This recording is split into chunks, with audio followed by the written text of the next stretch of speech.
സ്നേഹപൂർവ്വം ക്ഷമ സീരിയലിൻ്റെ ലേറ്റസ്റ്റ് എപ്പിസോഡിൻ്റെ പ്രൊമോ റിവ്യൂയിലേക്ക് എല്ലാവർക്കും സ്വാഗതം. അങ്ങനെ ശ്യാമയുടെ മകളെ കാണാനായിട്ട് ആകാംക്ഷയോടുകൂടി അമൃത ശ്യാമക്കൊപ്പം മ്യൂസിക് സ്കൂളിൽ എത്തുവാണ് കേട്ടോ. ഈ സമയം ശ്യാമ ഫിദയുടെ വേഷത്തിൽ പുറത്തേക്കണിഞ്ഞായിരിക്കും അവിടെ മ്യൂസിക് സ്കൂളിൽ എത്തിയിട്ടുണ്ടാവുക. ഈ സമയത്ത് രാധിക ആകട്ടെ കുട്ടികൾക്ക് പാട്ട് പഠിപ്പിച്ചുകൊണ്ടിരിക്കുമായിരിക്കും. അങ്ങനെ മ്യൂസിക് സ്കൂളിൻ്റെ പുറത്തെത്തുന്നതും ആ പാട്ട് കേട്ട് ഞെട്ടിത്തെറിച്ച് നിൽക്കുവാണ് അമൃത. ശ്യാമേ, നിൻ്റെ അതേ ശബ്ദം തന്നെയാണല്ലോ ഇത്. അന്നേരം ശ്യാമ പറയുക, അത് ചേച്ചി, എൻ്റെ മോളും എന്നെപ്പോലെ തന്നെ പാടും. ഞങ്ങൾ രണ്ടാളുടെ ശബ്ദം ഏകദേശം ഒരേപോലെ തന്നെയാണ്. എത്ര മനോഹരമായിട്ടാണെന്നറിയോ അവൾ പാട്ട് പാടുന്നത്. അങ്ങനെ രാധികയെ കാണാനായിട്ട് ഒത്തിരി സന്തോഷത്തോടെ അമൃത ശ്യാമക്കൊപ്പം അകത്തേക്ക് കയറുവാണ്. വാതിലിൻ്റെ അവിടെ നിന്ന് തന്നെ കുട്ടികൾക്ക് പാട്ട് പഠിപ്പിച്ചുകൊണ്ടിരിക്കുന്ന രാധികയൊക്കെ ഉണ്ട്. അമ്പരന്ന് നിൽക്കുവാണ് കേട്ടോ അമൃത.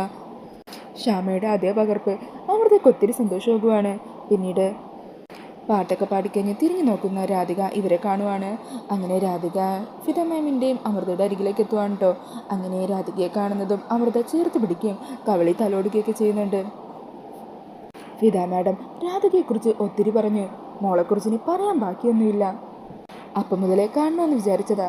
കണ്ടപ്പോഴേ മനസ്സിലായി, നല്ല ഐശ്വര്യമുള്ള കുട്ടി, മിടിക്കുകയാണ് കേട്ടോ. പാട്ടൊക്കെ സൂപ്പറായിട്ടുണ്ട്. അങ്ങനെ അമൃതയുടെ ആ വാക്കുകളൊക്കെ രാധികയ്ക്കും ഒത്തിരി സന്തോഷമാകുവാണ്.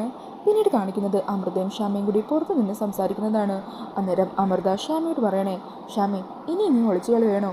അത് അവസാനിപ്പിച്ച് നിനക്ക് എത്രയും പെട്ടെന്ന് തന്നെ നിൻ്റെ മോളെ നിന്നോട് ചേർത്തുകൂടെ? എല്ലാ സത്യങ്ങളും നീ രാധികയോട് തുറന്നു പറയണം. നീയാണ് അവളെ പ്രസവിച്ച അമ്മയെന്ന്.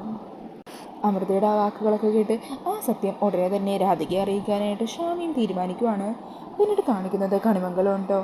അവിടെ വരുണും പരമേശ്വരനും കൂടി മനസ്സ് തുറന്ന് സംസാരിച്ചുകൊണ്ടിരിക്കുവാണ്.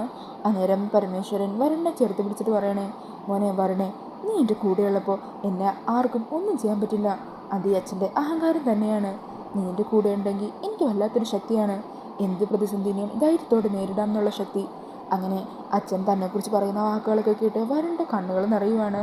സന്തോഷം കൊണ്ട് വരുൺ അച്ഛനെ കെട്ടിപ്പിടിക്കുവാണ് കേട്ടോ. അങ്ങനെ അവർക്കിടയിലെ എല്ലാ പ്രശ്നങ്ങളും തീരുവാണ്. ഇക്കാര്യങ്ങളൊക്കെ അറിഞ്ഞ് സഹിക്കാനാവാതെ നിൽക്കുവാണ് ചന്ദ്രശേഖരനും ഗൗതമും. അപ്പോൾ ഇതൊക്കെയാണ് ലേറ്റസ്റ്റ് എപ്പിസോഡിൻ്റെ പ്രൊമോയിൽ കാണിക്കുന്നത്. പ്രൊമോ റിവ്യൂ ഇഷ്ടമായിട്ടുണ്ടെങ്കിൽ മറക്കാത്ത വീഡിയോ ഒന്ന് ലൈക്ക് ചെയ്യണേ. ഇതുപോലുള്ള കൂടുതൽ റിവ്യൂസിനായിട്ട് ഈ ചാനലൊന്ന് സബ്സ്ക്രൈബ് ചെയ്തും കൂടി സപ്പോർട്ട് ചെയ്യണേ. താങ്ക്